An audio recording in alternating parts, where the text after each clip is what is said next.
Positive vibes only. Let's get it. Positive vibes as we begin chasing clarity with myself, Jeff Black, Brandon DeCruz. Today, we are coming back, ladies and gentlemen, with episode 35, The Science of Post-Meal Walks, How Walking Improves Insulin Sensitivity, Metabolic Health, and Digestion. I know Brandon and I have a lot of in-the-trench experience with it. Shit, after having Brandon on the Excellence Cartel, year and a half, 2 years ago, I ended up trying that for a whole prep and ended up easily having the best prep of my life. So we're going to have a talk with you all about that today. But first, I think it's very important that we talk to you guys about how our last 7 days have been. So B, if you don't mind, I'm going to go first this one. I'm going to throw the audience a curveball. So everything was good. The last 7 days for me, business has been really good. I'm getting a lot of great opportunities. I actually have an agent now who it's because with possibility of public speaking, these engagements and so forth with the release of the book, I don't know the legalese of everything, all that legal stuff. So one of my good friends, he manages quite a couple of well-known country music acts. He is like, hey, bro, he hangs out in my friend circle. He's like, I'll do it for you. And he's like, I'll do it for minimal just to make sure you don't get hung up. And if it starts going further, then we can talk. And I was like, oh, that's sweet. And a couple of people who I know who've produced some documentary stuff before have been talking to me about filming a documentary and me getting ready for to compete next year, and just kind of like what I go through with my bone disease, like what it really takes, etc. So I thought that was really cool. But the biggest highlight, my man, was Keegan turned 12.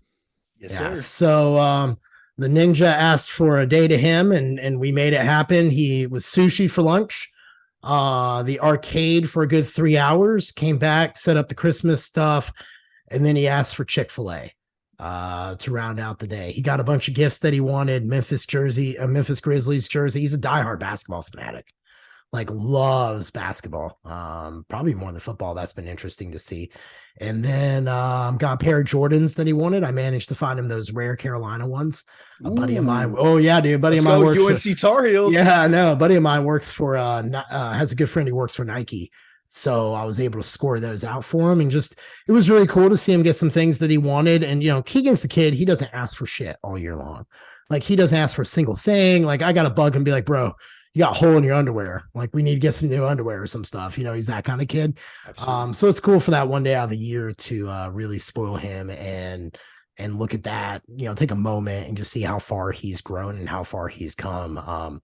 So it was really cool, man. But that was really the highlight of my last 7 days. Like, we go through the wins of business. You sign up the clients, you watch other coaches on your team win, you watch all these other members in my gym, just doing great things. But just to be able to sit back and watch what my youngest son's been doing and just see his steady progress this year in school, how he's really branching out and trying different things, and then just having a day to celebrate him was just totally great, man. It was by far one of the best weekends I've had of the year so far. Hell yeah, my man. Well, listen, first and foremost, happy birthday to my man Keegan. I know I wished it on Facebook, but if he listens, and one day he may listen to this, I think we've kind of documented not only our journeys throughout the course of the show, but if you listen back to our weekly recaps over the past, we've been at this a little over 9 months for this show, but eventually we'll be years into this. And we have spoken about Keegan's improvements academically. We've spoken about him evolving as a man, me traveling out there and how much of a little gentleman he is, and things like that. I think it'll be a nice recap for you as a father to look back on, because we've recapped our weeks and really the trials and tribulations, the highlights and the valleys within our own personal lives. But then also you've included your son. So it'll be nice to be able to look back as almost like a time capsule, later in life. And I often use, whether it be photo shoots or even podcasts, to look back on where I was from an intellectual and mental perspective, but also from a physical perspective. So I do, I've shared this with you and on the show before, but every year I shoot with a group of photographers, and I've done so since 2014. So we're going on 9 years that I've done this, and we've shot in the same locations. And it just brings, a picture speaks 1,000 words, but it also brings me back to that time in my life. Where was I, physically? Where was I mentally? Where was I financially? Where was I in my career? So it's a nice memory, but also I do that within the areas of podcasting. It's funny. I recorded a podcast recapping. It was with one of my clients, Jeremiah Baer, who's a good friend as well. And it was recapping our photo shoot prep. And I listened back to, so after we recorded that, I listened back to it. And then I actually listened back to the first podcast we ever did together, which was about 2 years ago. And it just showed like the evolution of not only me as a coach and me as an educator and mentor, but also our relationship, because I've mentored him, I've mentored his coaches, and then I've worked with him one-on-one. And we've evolved both from a working relationship standpoint, but also from a friendship standpoint, where we know so much more about each other. We work so much better together. Even our podcast, like how we click off, and the same thing can be said about you and I. Like if we go back 3 years ago to the first time I was on the Excellence Cartel speaking about metabolic adaptation, we knew each other. We had gotten on a couple calls, but we were still, feeling each other out, still creating relationship. And now we look back 3 years in the future, and you're one of my closest friends and someone that I'm lucky to be able to confide in, and vice versa. So it's always good to see you win, see people that you care about win. And as far as my weeks went, man, it's been a good week. I'll tell you, I have to say this, I'm not one for speaking about the weather, but I know you're not dealing with it, but I have been hit with some like 20-degree weather down here in Jersey. Oh, screw that. 60 degrees here in Nashville today, bro. So I got to tell you, I gave in. I gave in. And today, right before the show, I had a treadmill delivered.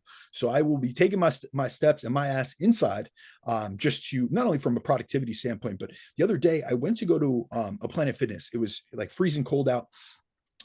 It had a little bit of ice on the ground. So I was like, listen, let me not, it's 3:30 a.m. Let me not mess around. And it's supposed to be a 24-hour Planet Fitness. I get out there and the place is closed.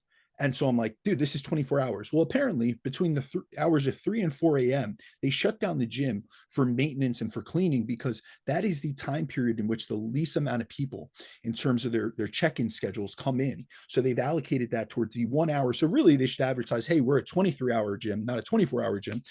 But I was informed about that this week. So it just happens to be my wake up time is a time that I can't get a cardio indoors. So I was stuck outside. So I ordered a treadmill, or actually Christina ordered it for me. It's an early Christmas present. So big shout out to her. But other than that, man, like Christina is like gold. I mean, all guys out there, kings, you now know what your worth is. Okay. It's not just gray sweatpants. It's a treadmill being bought for you now. Brandon is at the know what? Here's the thing. So I was about to buy it, and I was telling her about it, because in previous places that I've lived at, I've had treadmills, foldable treadmills. This is a portable treadmill that I can actually slide under my couch. And it has like a little desk setup where I can, it's essentially a treadmill desk, but it's foldable. So it's really convenient. And so I was telling her about it, and she's always asking me what to get me for gifts, like Christmas and stuff. And I'm the type of person, like, I was raised in a very different household. Everything, I've been the man of my house since I was 15. So I've always bought for myself. And even my mother will tell you, it is impossible to shop for me, because if I want something, I'm going to save my money and I'm going to go get it.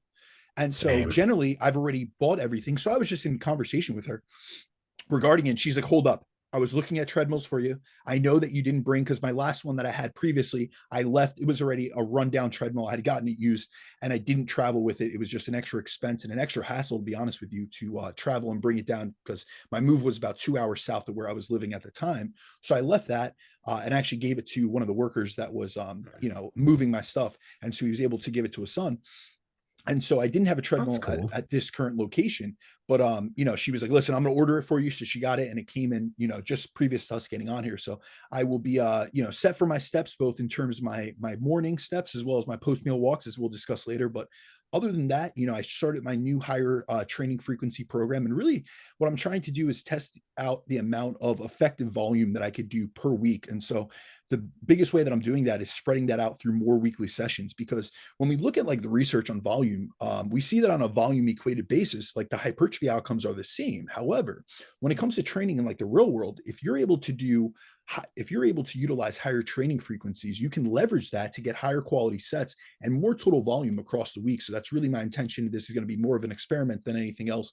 Really see if I can titrate up my volume without having any session too voluminous per muscle group. So I'll be experimenting with that. But another thing is, I believe we discussed this last week. I got to be honest with you, all the podcasts, they kind of mumble jumble in your brain. But I know that recently we discussed the onslaught of new members in the gym. And generally we were speaking about how you don't see that personally, but I do around January 1st. Well, I'll tell you, I go to the gym very, very early, between 4:30 and 5 a.m. every morning. So generally the gym is completely dead. And the last week, last weekend, the weekend before this past weekend, they had done an open house at my home gym. And so, free passes for the week, as well as they had done some discounted memberships in advance to New Year's. And so they must have gotten, I mean, I'm friends with the owner, so I know this for a fact, but they must have gotten, a pretty increased amount of memberships just within the last week, because it's been packed, man, at 5 a.m. And it seemed to be a lot of new members, in terms of not new members, but people that were newer to public gyms, commercial gyms. You could see they were a little bit hesitant. And I just want to, put something out there. I've been training 17 years. Jeff, you've been in the gym, 25 plus years at this point? Oh, dude, I've been in the gym 27 years. I was thinking about that the other day. I was like, damn, it's been a while. No, it has been. And sometimes we forget that, but I always try to remind myself, we all started somewhere. We all were just, uncomfortable. And I go at an hour of the day where a lot of people don't go. And those who do go, it's for one of two reasons. Either they're going because their work schedule it makes it so they have to get in there at that time, or that's what they prefer. They want an empty gym. Or B, I see a lot of people that are genuinely uncomfortable. And I saw a lot of new members and I interacted with them. I'm someone that I'm usually pretty locked in, but I just want to encourage everyone. We have a lot of fitness professionals, a lot of fitness enthusiasts, and people that are really into, physique sport, whether it be competitive bodybuilders, I'll say hobby builders, like people that are really into bodybuilding but don't compete, or just, people that are really trying to improve their lives, but they have a good amount of experience. Like most, listeners of this show that I interact with, they're 5+ years in the gym. Just remember where you started. Like, I really encourage you. I've been in training for 17 years. I've been working in the fitness industry for 14.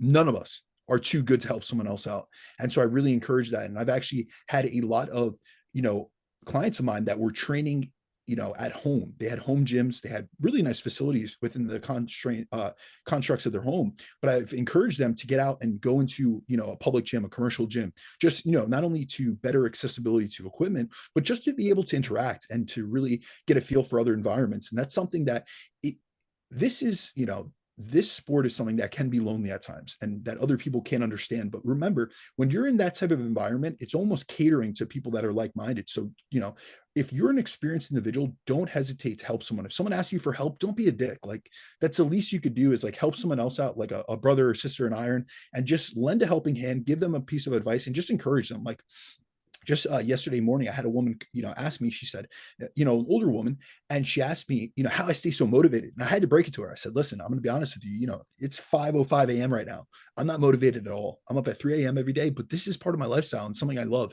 And I know that I might not feel crazy motivated or energetic, or I might not even want to be here when I first enter that gym. But as soon as I get that session started, and especially when I end that, I feel so much better than was the temporary struggle or challenge of getting in here. So just really keep that in mind, that this is an investment. Every day is almost like a penny deposited into not only your metabolic bank, your metabolic health, but your muscle, like all this stuff. And this was a woman that she just went through menopause, actually. And so I was really speaking about the benefits of bone mineral density. Obviously we see estrogen and progesterone fall, but especially estradiol is very protective for bone. So she's going to be, women that have went through menopause and that aren't on hormone replacement are going to be more susceptible to the effects of bone mineral density loss. So I just said, listen, that could be your motivation, like just keeping bone mineral density, like making sure that you are able to be here for your kids, your grandchildren, like for, and living not only a long life, but a quality life. So whatever your motivator is, you don't have to have like this extrinsic motivation to like look a certain way. Cause that's what she had asked me. Is it because of the way you look? And I said, no, there's intrinsic motivators. I want to feel good. Yes, I want to look good, but at the same time, this makes me feel great. I leave so much more productive. And there's this dopamine hit that I get from exercise in and of itself. We see that in the literature. But also it's the fact that this is part of my daily routine. It keeps me structured.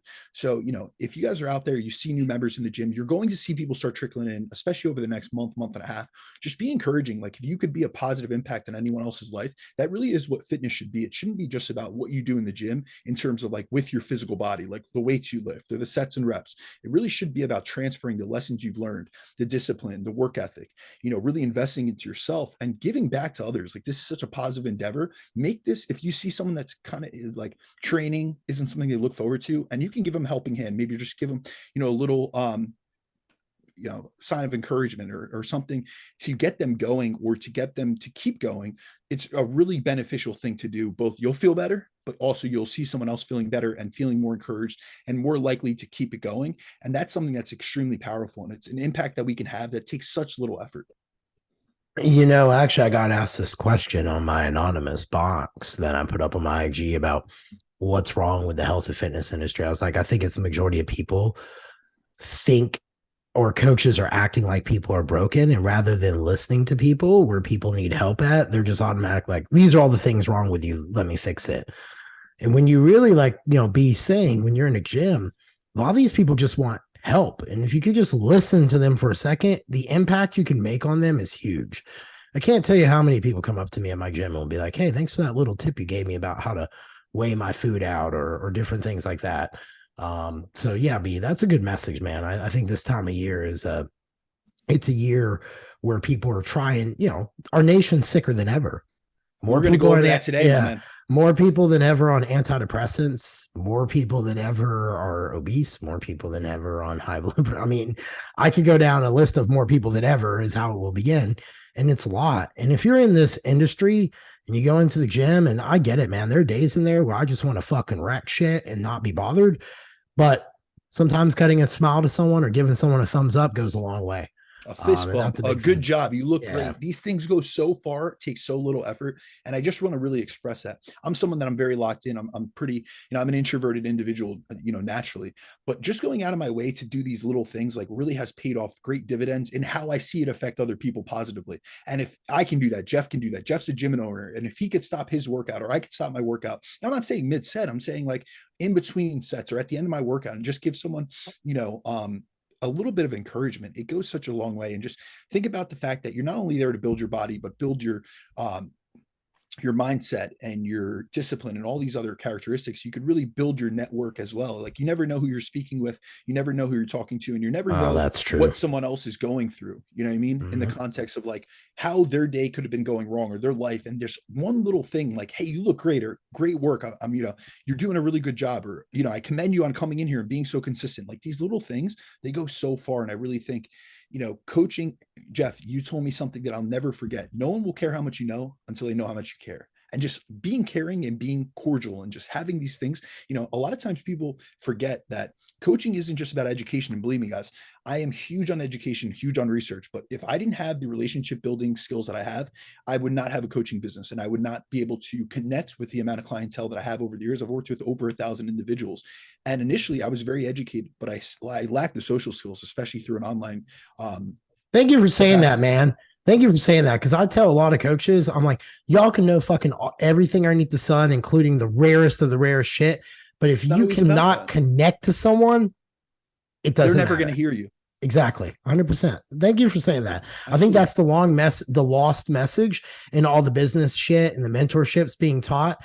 You can throw out all that education all you want, but if you don't teach people like communication skills and people skills, and I think that's why you're probably a really great online trainer, like, you are a great, excuse the word probably, it's because you actually dealt with people in person for a while. You had to hone those words, hone that connection, be able to read people, understand, communicate. And everyone wants to get to this fantastic 10K a month thing. And I'm like, well, you don't get there if you don't listen.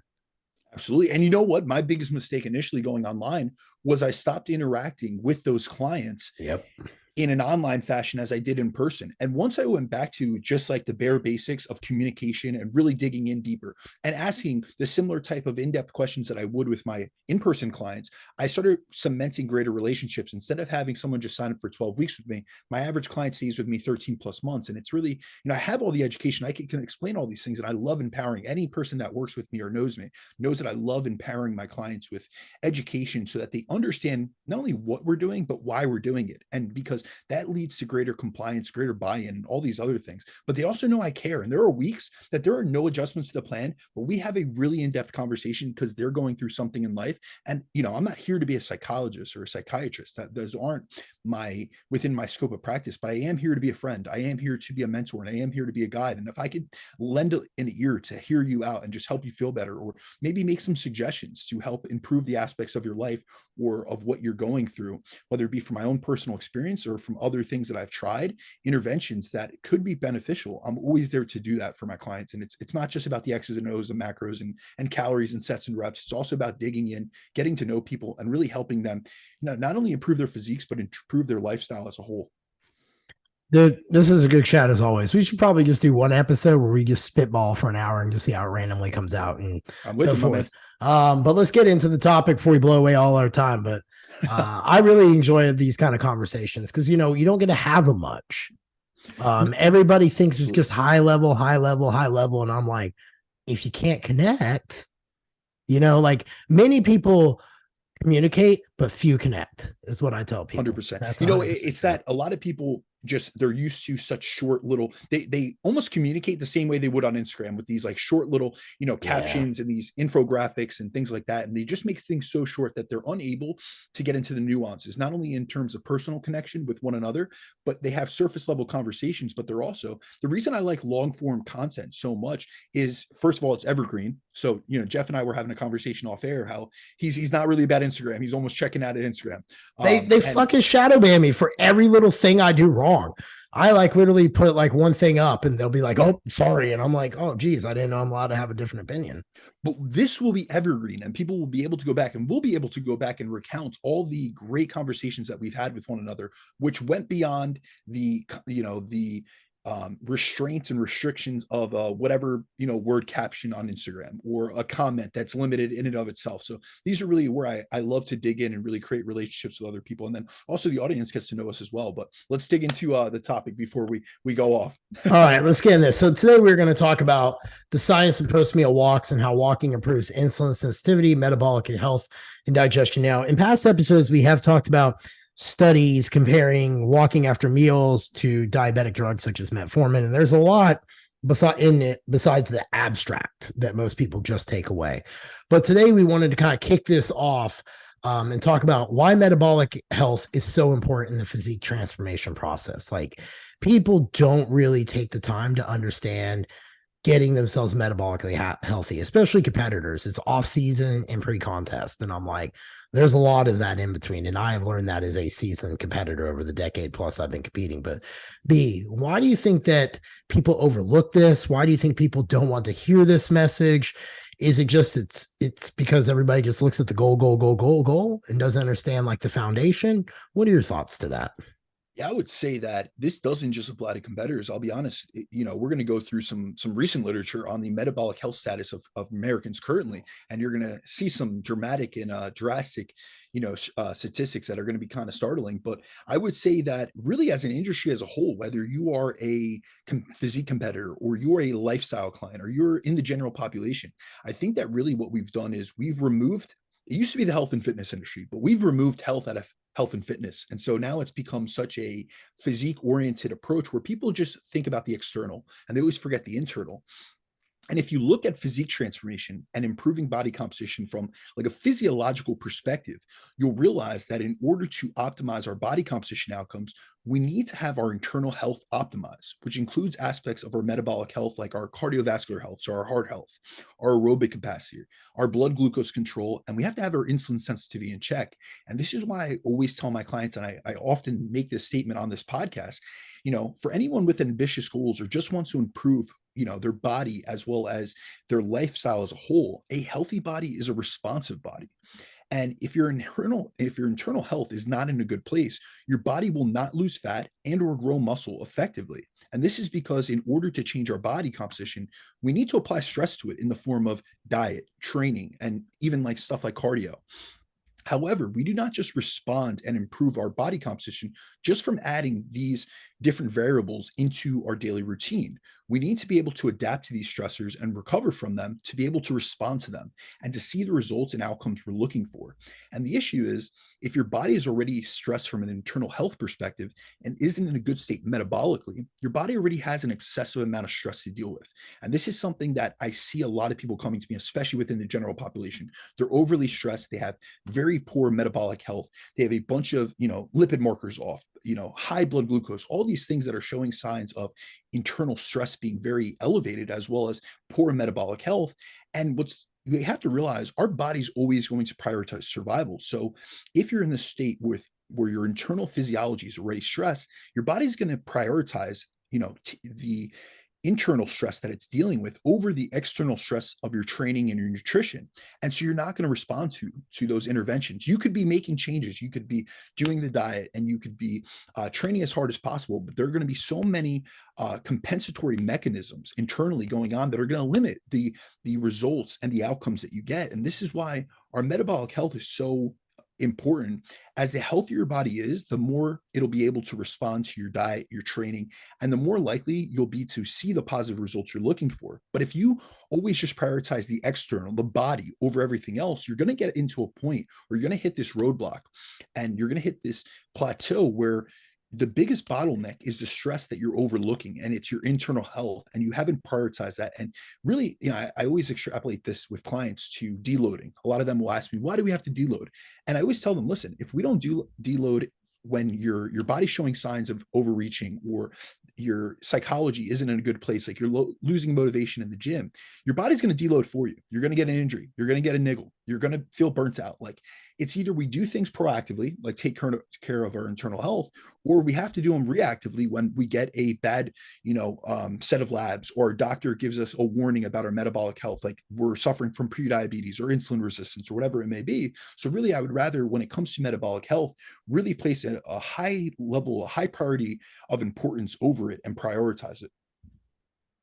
I have a question to you for you, but I want to kind of get into this one before I break it out real quick. The current metabolic health status of Americans, I think anyone with two eyes can walk through a mall, a grocery store, a Target, a Target, a Bed Bath and Beyond, anything in between. And you can see that the majority of people are sick. Like, you could hear people breathing through their mouth. You could just see people, like the wear and tear. People seem angrier and so forth. Why, or what is going on? I guess, what does the literature say about the current metabolic health status of Americans? So I'm honestly, I'm very excited to present on this, and it's not because I'm happy with these findings. It's actually quite startling, but also, now, are you talking about some of the stuff at the PEC too, right? I am some of this yeah, it is woven into what you're talking about. Cool. Absolutely. So, I'm excited to speak on this because we have new data on this. And generally, oftentimes I hear people within the fitness industry, even on, podcasts that were released recently, where they're quoting some of the old metabolic health data that was done pre-COVID. But we actually just had a large scale study released by Tufts University in July of 2022. So this is very recent, a few months ago. That assessed the trends in cardiometabolic health status of Americans over a 20-year period. So it was a long-term study where they looked at the, evolution of metabolic health within, a very large population. So this study examined over 55,000 U.S. adults using the NHANES data set, and found that only 6.8% of U.S. adults are in optimal metabolic health currently. And they also found that over the past 20-year time period, that on average, U.S. adults have seen increases in adiposity. So we've seen significant increases in body fat, as on a population level. So the average American has increased body fat significantly. There were significant increases in blood glucose. So we went from 40% of the population having prediabetes to currently 63.1% having prediabetes. And we even have other recent research that shows that 2/3 of Americans are prediabetic. So that would go from 63.1% to around 66%. And so what we really see is the average American is on the verge of being pre-diabetic. And this is according not only to their fasted blood glucose, but also their HbA1c. So it's not just one time point, like this transient marker like fasted blood glucose is, where it's just looking at that day's blood glucose reading or that morning's blood glucose reading. We're looking at HbA1c, which is generally a 3-month average of blood glucose excursions. And then over the age of 50, they found that you have a 60% chance of developing metabolic syndrome and a 78% chance when you're over 65 years of age as a US American. Now, here's the thing. What's interesting about this study is the parameters they set for someone to be considered of quote unquote optimal metabolic health. So some of the health metrics they set for optimal health were health markers such as having a fasted blood glucose under 100 milligrams per deciliter, an HbA1c under 5.7, and a blood pressure at 120/80. Now, these markers are by no means bad, but definitely not what we consider to be quote unquote optimal from a functional nutrition perspective, which indicates that less than the 6.8% of US Americans are truly in optimal metabolic health. However, regardless of the exact parameters that we use to define optimal metabolic health, it's obviously going to differ between national guidelines set for the average American and those working in the health and fitness industry. Like, so Jeff, you and I are obviously going to set a much higher barrier to entry to have optimal metabolic health with those that we work one-on-one, because we're working with active individuals that are trying to optimize their body composition and metabolic health outcomes.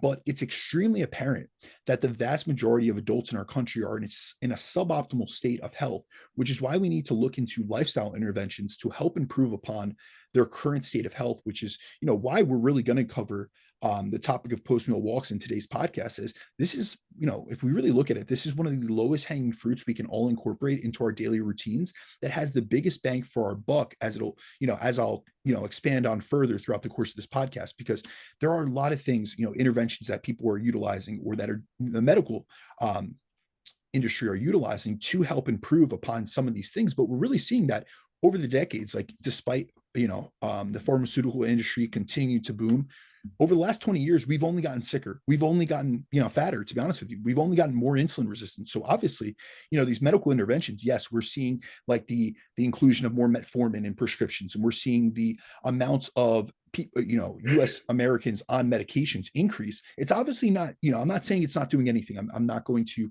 juxtapose or straw man, the medical industry, but it's obviously not solving things. It's not fixing things. And that's where, as a coach and as someone that works in the health and fitness industry, we really do need to optimize. We need to educate our clients about the importance of metabolic health, but also do things that we can incorporate from a non-medical intervention perspective that can help our clients improve their metabolic health.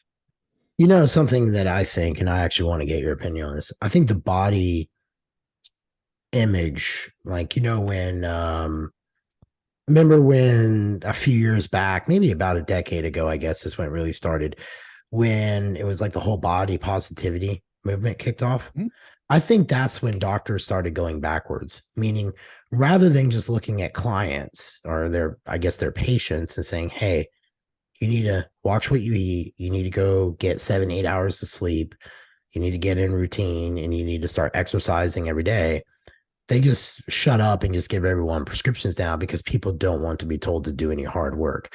I think the body positivity movement had a lot of damning effects that we're now seeing a decade later show up, because, you're talking, I saw this amazing thing come out that I was reading on the news. I was cruising through Google machine, and a lot of millennials are on antidepressants, like a significant number are on antidepressants, and people are getting more sad, more depressed, more anxious. Suicides are up. My question becomes, are we really doing good for all of us by just saying, here's a pill, rather than just having these honest conversations? Because I have noticed with me, because I do in-person training, I have probably about 30 clients be out of my 100 that when they came to me, some are still, I picked up 2 this past 2 weeks who legitimately did not know how to read a food label, did not know how to use a food scale, and thought that stepping on the scale every day was a bad thing.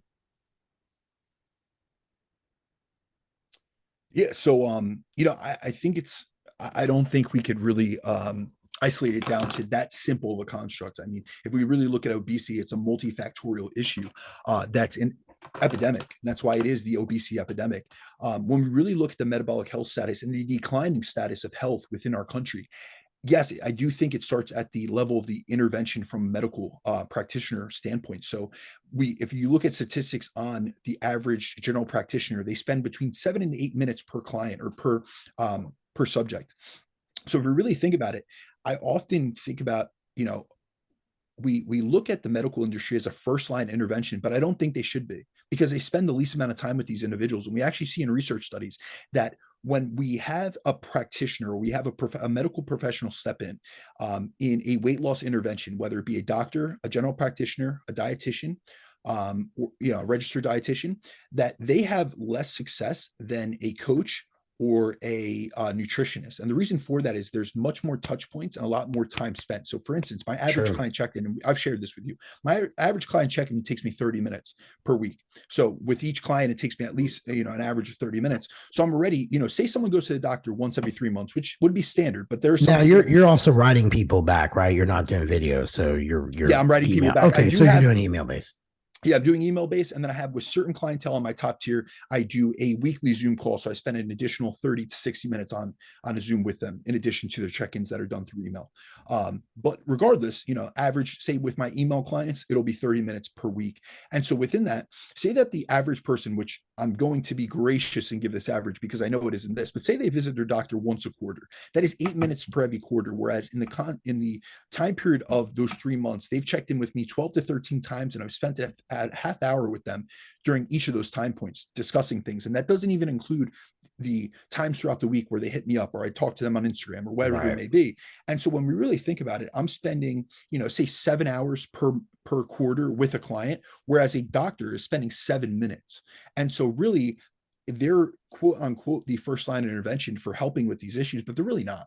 They're really not making a massive difference. And this isn't, I have friends that are medical doctors. I work with surgeons. I work with a few medical doctors. So this isn't to disparage them. I have an immense amount of respect for those that have taken that high level of an education. But I also think, like we mentioned before, it's not just about your knowledge. And it's not just about your abilities. It's also how much do you care. And when you have you have a list of patients that are a mile long, it's really hard to invest into each of those individuals. And so I think it really comes down to the fact that medical practitioners aren't taking enough time with clients. They're giving the simple solution, which is the pill as a fix. They're not talking about what is your diet like? What is your stress like? What is your sleep like? They don't ask any of those questions. They also generally, they don't have, I'm going to be honest with you and not to be critical, but they have very little, they have baseline knowledge on blood work. So they're only looking at, bare basic marks of CMP and CBC. And it's not that you have to go get a Dutch test or a GI map, but you should look further than just your TSH. If someone's coming to you with thyroid, symptomology of thyroid issues, like I can't tell you how many clients have come to me and been, had, symptoms of subclinical hypothyroidism, brittle nails, hair falling out, fatigue, all these different signs and symptoms, really cold, like things like that. They've come to me and they've said, I've reported this to my doctor a few times, but he says my TSH is fine. And then when I had them do a full thyroid panel, so I pull T3 and free T3, T4 and free T4, and then reverse T3, I see all these downregulated in terms of their active thyroid. They have no free T3, but then they have very highly elevated reverse T3. And these are things that if a doctor took one step further, they could have seen these things and really helped this person much earlier. And this is where it comes down to us to really be able to step in and really help these individuals. But here's the thing, not every person is going to invest in coaching. And this is where we have to take our health into our own hands at times. And so if you don't have the knowledge of your own, of nutrition, of training, of supplementation, you need to really invest into yourself and realize your health is in your own hands. And it's not, you may go to a doctor and really think that they're going to save you, but oftentimes they're not. And that's why we have such a sick and diseased nation. And so if you are someone that you see that you're suffering with someone, don't just bury your head in the sand. Go to a professional that has the time, has the knowledge, has the skills, and has the, not only the know-how, but they care about helping you improve. There are a lot of clients that come to me just for health coaching. Literally what they come to me for. Yes, they want to improve their body composition, but they're dealing with insulin resistance. I have a lot of type 2 diabetics I've worked with. They want to get off their medication, and it's not my role as a coach to tell them to get off their medication. But when we make massive improvements to their blood glucose, their fasted insulin, to their HbA1c, to their triglycerides, when their doctor sees that, they often pull them off those medical interventions because they think, oh, it solved it. But then when the patient tells them, listen, I've been doing this, and that, post-meal walks, I've been, dialing in my nutrition, I'm in a calorie deficit, I've lost a substantial amount of fat, they realize, all right, well, it was the lifestyle interventions that fixed that. So you no longer need these medications. And so really what it comes down to is, yes, body positivity, all these things. But I also think that we're in a society where people are very impatient and they just want a quick fix, and they want to bury their heads in the sand and not really change their lifestyle. They want something that's going to mask. They want a band-aid for the issues that they're dealing with, thinking that that's going to be a shortcut. But often the shortcut is a long cut, because those are the things that are going to, take you longer to get to your goal and much harder to sustain. Yeah, I appreciate you summarizing all that well. I just do think that, like, I've had a few clients just be like, I just wish my doctor looked me in the face and just shook some sense into me rather than give me the prescriptions and shove me out the door. And I think the medical system as a whole has to be looked at. And I agree with you. I think when you hire a coach, you're going to get more hands-on help, especially for the Gen Pop people, which is going to be, I think, where coaching is actually going to be able to turn the tide against some of these issues going on with American health problems, in terms, especially with obesity. But let's get into the research on walking versus metformin's impact on reducing insulin resistance. So We have talked about this before because there's you just brought this up. So this is what started this, my man. Yeah, no. I brought this up on the show the other day, but I'm gonna clear all the air on it. Yeah, no, because there's a study out there, and if you read the abstract, it's very bland, and it leads you to believe that walking doesn't beat out metformin, but there was a lot of variables to it. I personally have used it with a lot of people who have blood glucose problems, digestion problems, and walking is a beautiful charm to be able to get the results you want. But let's dive into the study or studies that talk about this, B, since I know that's more of your wheelhouse. Absolutely. No. So I wanted to break down the study because we've mentioned it previously. You mentioned it a few weeks ago. And I hear this, a lot of people in this industry who quote the findings of the study, but then they never elaborate on what was done and what was shown in greater detail, because you do have to buy the study to actually read it. So I understand where people a lot of times people just go to the abstract. They don't really read into things. But my whole intention is I really don't believe, I'm not someone that just reads abstracts. How I go about doing research and learning is I go through the entire study and I look at the methods. I look at the specific interventions that were used and then the outcomes, the results and findings, so that I can then try to get as many practical takeaways from that research, which I can then apply to myself and my clients to better their body composition outcomes as well as their health outcomes. But here's the thing, when you only read an abstract, you don't even know what they did. So you don't know what led to these significant improvements. So in this often cited study that was conducted by the Diabetes Prevention Program Coordinating Center at George Washington University, they looked at the effects of a lifestyle intervention versus metformin, which is one of the safest and most widely used anti-diabetic medications on the market. And they compared how effective each of these approaches were on the prevention of type 2 diabetes. And in this study, they took individuals who were pre-diabetic and had elevated fasting and post-meal plasma glucose concentrations and assigned them to one of three treatment groups. So one group was a placebo control. So they did nothing. They changed nothing about their lifestyle, nothing about their medication. They just let them continue as be. One group was a metformin only group, which received a 850 milligram dose of metformin twice a day. So on total, they got 1,700 milligrams, which is a potent dose of metformin. Jeff, I know that you're very familiar with metformin. Generally, it's included into a medical application at 500 milligrams, can go all the way to 2,000 milligrams, but 1,700 milligrams is pretty much at the upper end of dosing. Especially these are for people that are really suffering from insulin resistance. So we would expect some prominent effects from this high of a dose. And the third group was the group that everyone always quotes about, the walking. And this was the lifestyle intervention group. And what they did was, in the lifestyle intervention group, they added a minimum of 150 minutes of exercise a week in the form of a brisk walk.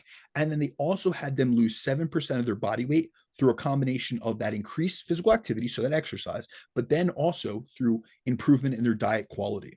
And the researchers followed these individuals up over a 3-year time course. This was a long-term study, and found that the lifestyle group reduced the incidence of type 2 diabetes by 58% as compared to metformin, which reduced the likelihood of these subjects developing type 2 diabetes by 31%.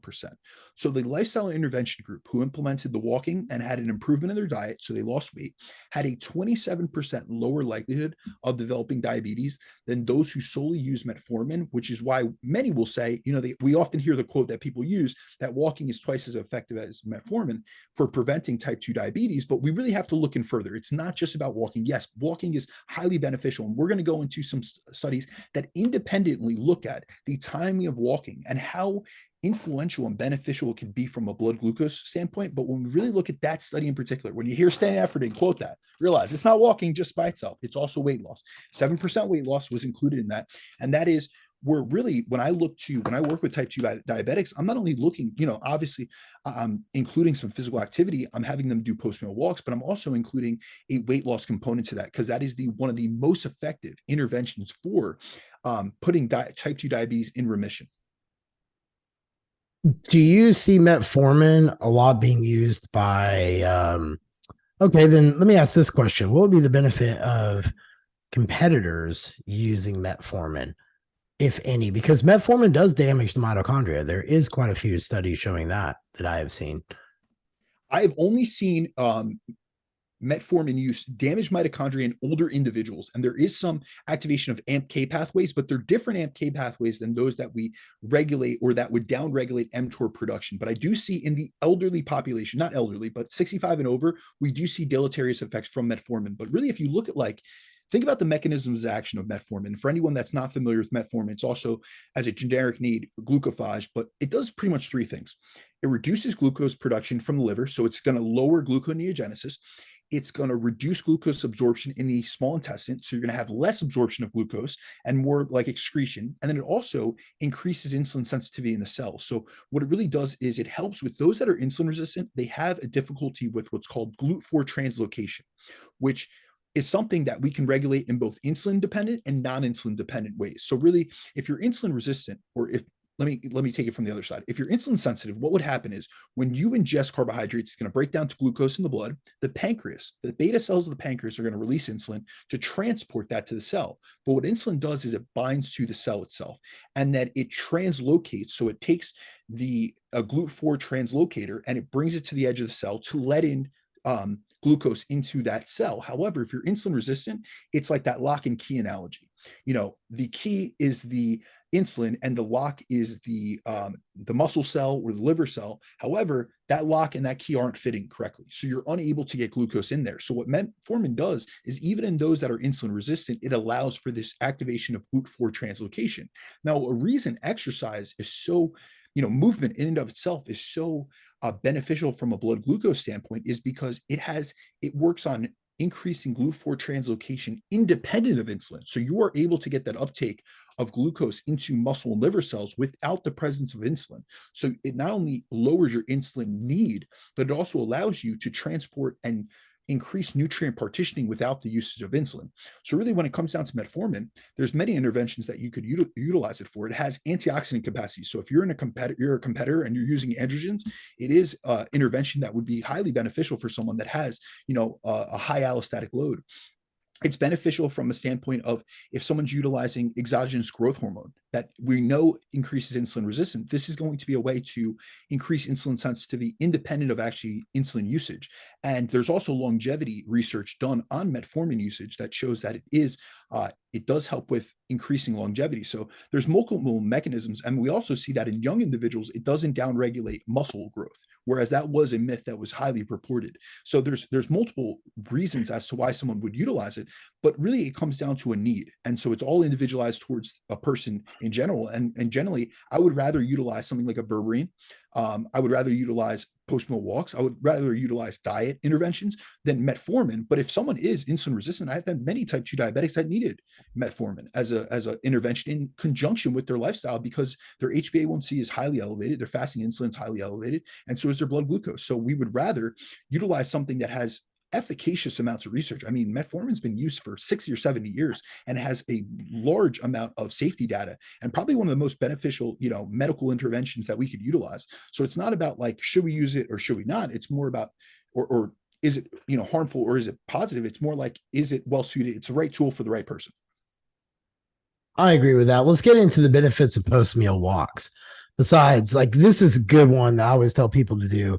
They have a lot of digestion issues. I'm like, hey, after you get done eating, go take a 15-minute walk. And the poop game gets real strong after that. Listen, you're gonna be excited. There's some new research that looks at this. Beautiful. So let's go ahead and get into that then. Dig in, man. All right. So there are a ton of benefits of doing post-meal walks. Is implementing them into our daily routine can help us not only improve our body composition, that's known, but it also can help improve our metabolic health and our overall quality of life.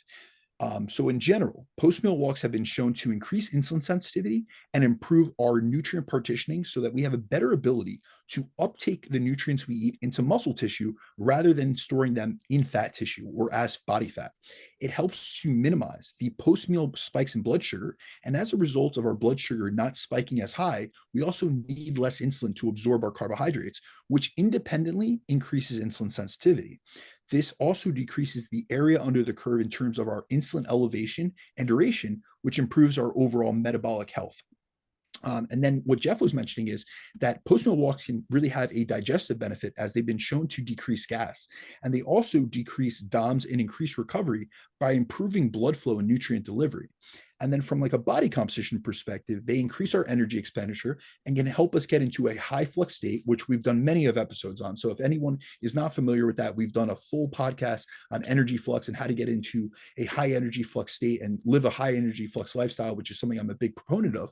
But essentially, this is where you're able to maintain your current level of body composition on a higher calorie intake because you're moving more. So you're eating more, you're moving more. And then they're also one of the lowest hanging fruits in terms of ways we can increase our activity, because post-meal walks are something we can do at any time, anywhere. So the barrier to entry is super low and the time requirements are minimal. So they're a habit that we can stack onto the end of our meals, which is something that's really easy to implement, because let's think about it. Like, we're all going to eat. It's super simple. So we're all going to eat, for the most part, multiple times a day, unless you're like on that OMAD diet, like one meal a day. For the most part, most people are eating at least 3 meals per day. So if you could just tie, like James Clear always talks about in Atomic Habits, habit stacking. If you could just tie, a positive habit that you're struggling with towards something, to something that is an existing habit. So you eat your meal, say you eat lunch every day at 12 o'clock, just take a 10-minute walk after. And so this is something, it's a low hanging fruit, but it can have high amount of rewards from it. Do you think, is that your first area that you go to when you program with a client who has insulin sensitivity or blood glucose problems, trying to get in the walks, or do you do supplementation? Do you do a combo of both? I think it's important for our listeners to kind of understand, like, you're saying this is low hanging fruit, but as a coach, is this the first methodology that you prescribe? If someone comes to me with insulin resistance or blood glucose or glycemic control issues, it's going to be a multifaceted approach. So it's going to be not to throw too many things at them, but they're going to be a list of interventions that I'm going to utilize based on what I'm doing for them. So there are certain clients, most of my clients I do both nutrition and training with. Some people I only program their nutrition with. However, it's going to be lifestyle modifications.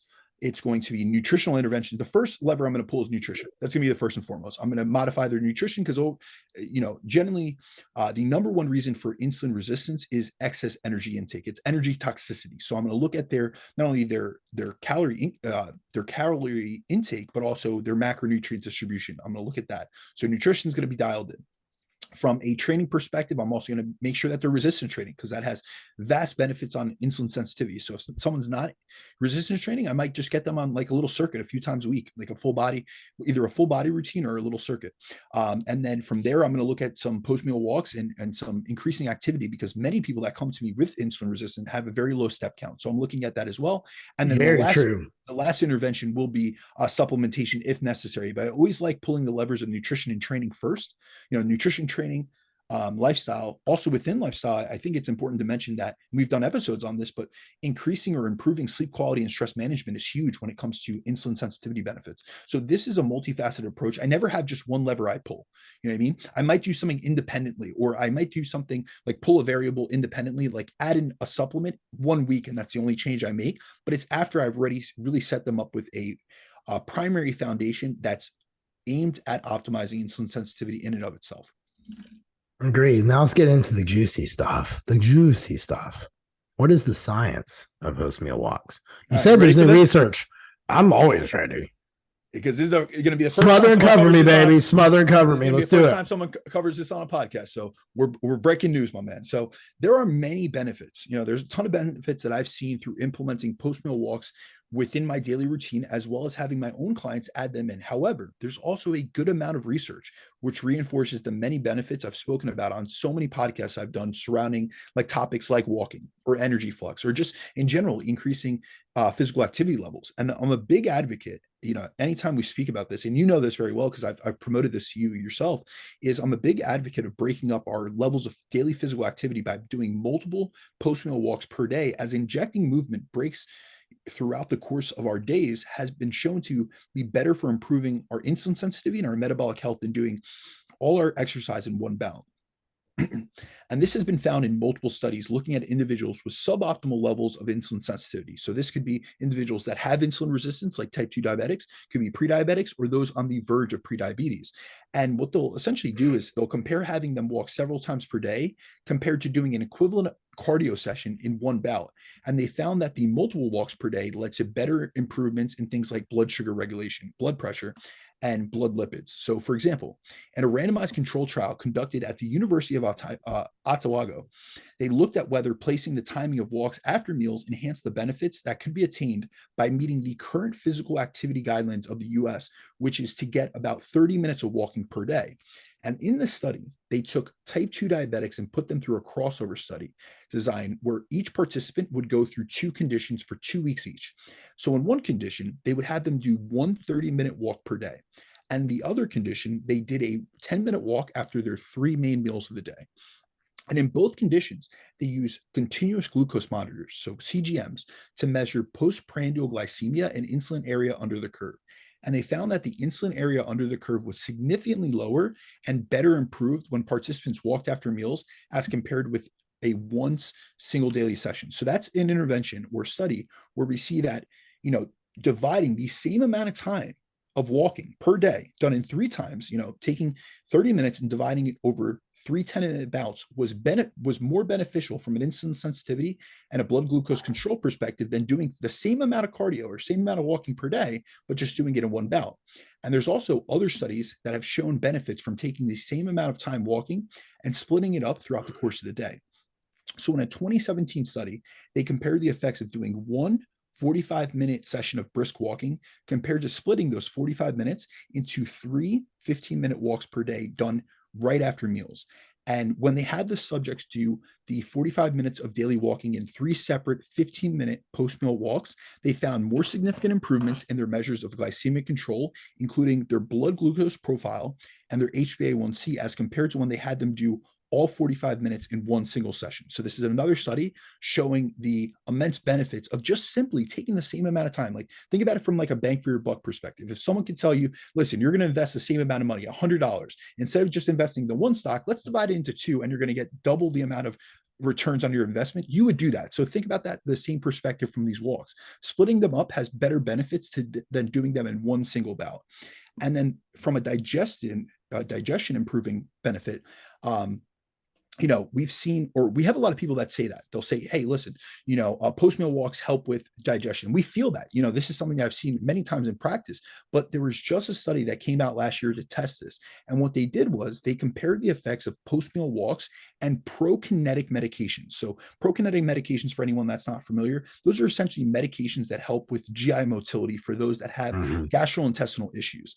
And what they did was they compared the effects of either utilizing a post-meal walk or a prokinetic medical intervention, so utilizing one of these medications, on GI symptoms in individuals suffering with what's called functional abdominal bloating. So this is essentially you have hypersensitivity to food intake, and it's one of the symptoms that actually those with IBS often get, and it's another symptom that is very common in those that have suffered from SIBO, where they get a lot of distension, a lot of almost like a hardening of the stomach, where it's very, very sensitive. Like they feel they're hypersensitive to the effects of bloating, where they're in a lot of pain.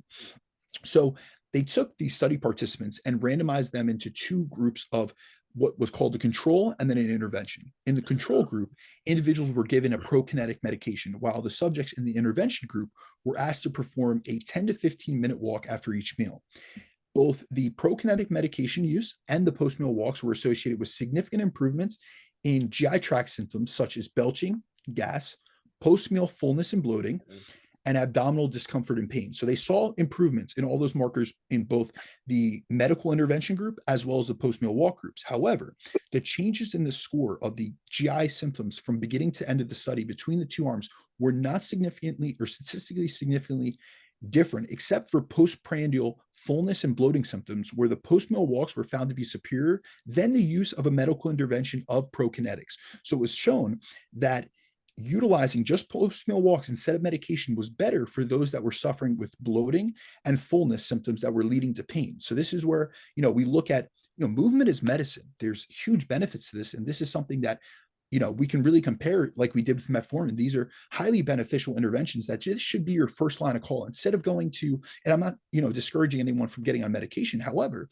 if you haven't tried post-meal walks, you haven't tried some of these lifestyle interventions, that might be a lower, like I said, a lower hanging fruit that you could utilize and see if you get benefits from. True. And really, when we look at it, there's an independent benefit of spreading out our movement and timing of our steps, in terms of timing, these walks after meals. And this is also something we can all implement into our routines, because you can simply get up and go outside for a walk, or around your, whether it be outside or around your house for 5 to 10 minutes after meals.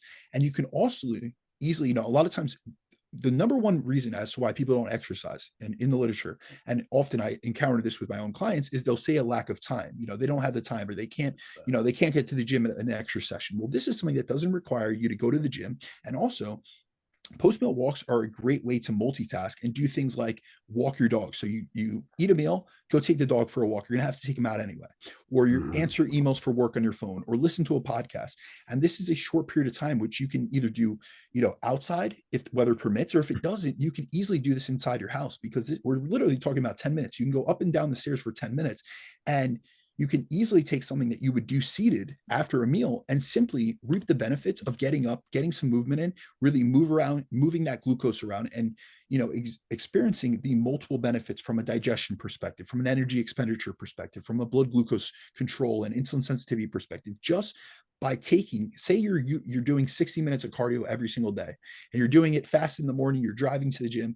It's not that I'm discouraging from doing fasted cardio, but try it like this next week. Instead, do 30-minute session in the morning. Get yourself 30 minutes of extra sleep per morning, do 30 minutes, and then do after 3 of your main meals, a 10-minute walk in place of those other 30 minutes that you generally would do on the treadmill in the morning, and see how much of a benefit you feel from that. So this is something, we have a ton of literature from it. It's something I've been utilizing with clients since 2015 is really when I started seeing the benefits of this, and I really started integrating the high flux lifestyle perspective. And honestly, I've been coaching since 2013, but really I started seeing vast benefits from this. So I was able, almost like doing a controlled trial in and of myself within my own client population, where I was able to see the benefits and the results that I got from individuals for 2 years prior to utilizing some of these interventions, and then after. And I've seen vast benefits, within hundreds of clients that I've worked with. And then these are something that I live and die by. This is stuff, I don't just promote things, I preach it, and I also utilize it within my day-to-day lifestyle. And I know Jeff does as well. So this is something we're passionate about. This is something a lot of people quote.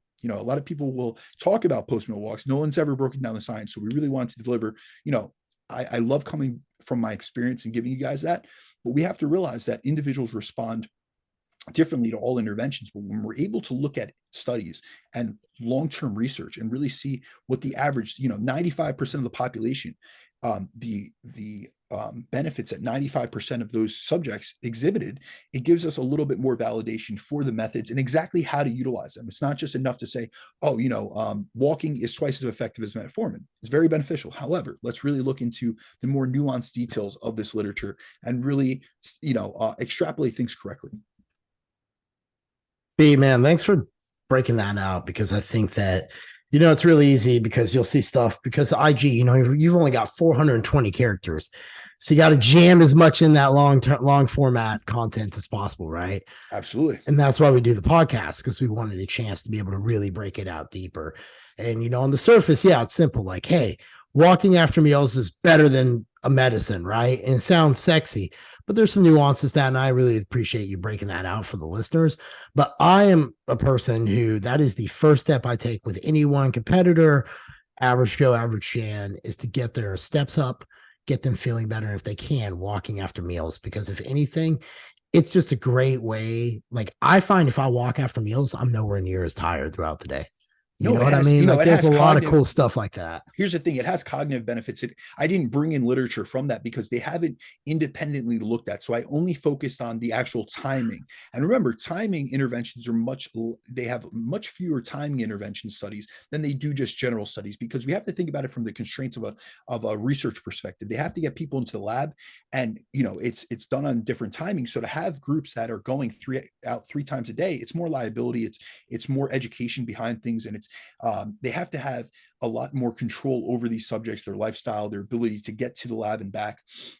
So there's a lot more details to go into that, but there are so many vast benefits. I really encourage you guys to look into. We did a full all-inclusive guide to NEAT. So many of the benefits we talked about: cognitive enhancement, study retention or memory retention, the benefits of studying while walking. There's so many benefits that come from walking and increasing your NEAT. We did an energy flux.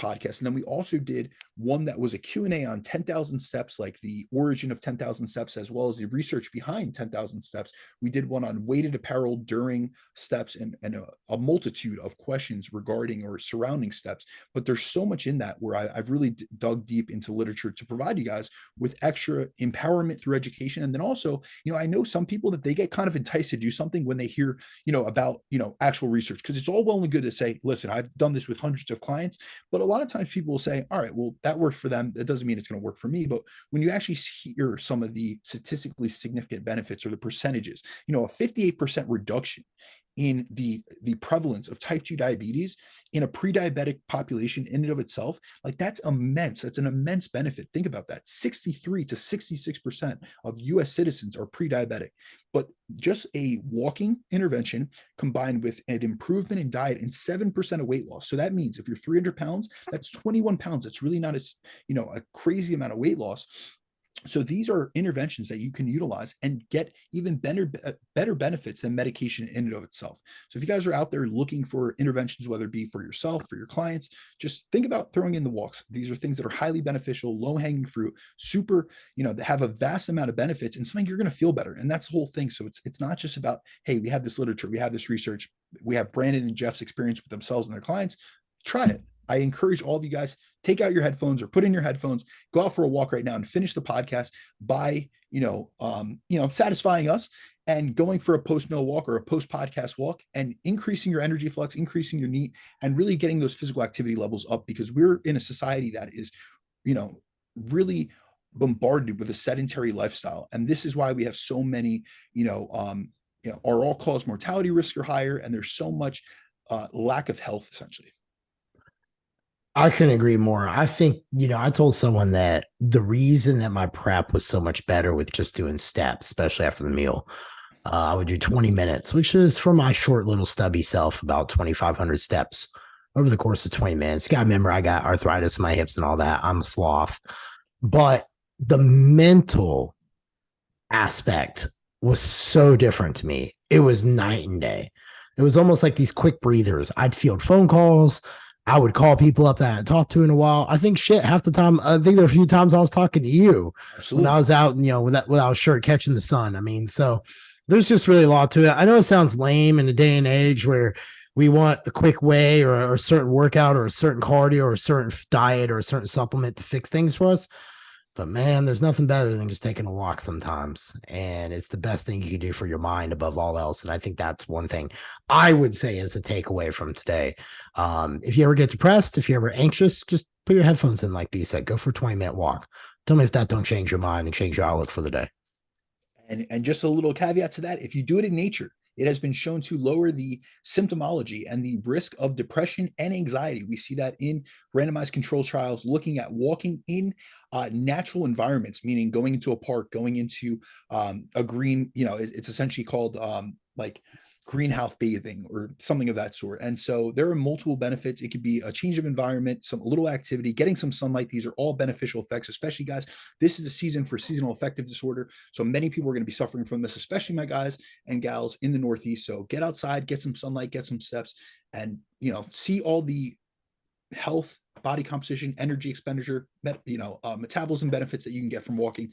And guys, please feel free to reach out to us with any other additional questions. We actually have Danny Ledden coming on the podcast next week, or it'll actually be at the end of this week. We'll have him come on, but it will go out next week, and we'll be diving in deep with him. He is a phenomenal podcaster. And so I'm looking forward to diving in with him because we haven't had a guest in a while. But besides that, Jeff, you want to close us on out, my man? Where can everybody find you, B? Yeah, guys, feel free to reach out to me on Instagram at @BrandonDeCruz_. And any email inquiries or any questions you guys have, feel free to reach out to me. My email is bdecruzfitness@gmail.com. Y'all can find me on IG when I'm not shadow banned or anything else for what I do. Jeff Unbreakable Black. I'm actually going to be going towards YouTube and other stuff. Just different modalities. I'm just tired of the IG shit. It's a bunch of lame stuff anyway lately to me. But anyway, well, I'll save that for another episode. But ladies and gentlemen, be sure to like our podcast. Give us some reviews. Tell us how beautiful our voices are and everything in between. And we'll check you all next week. Have a good one.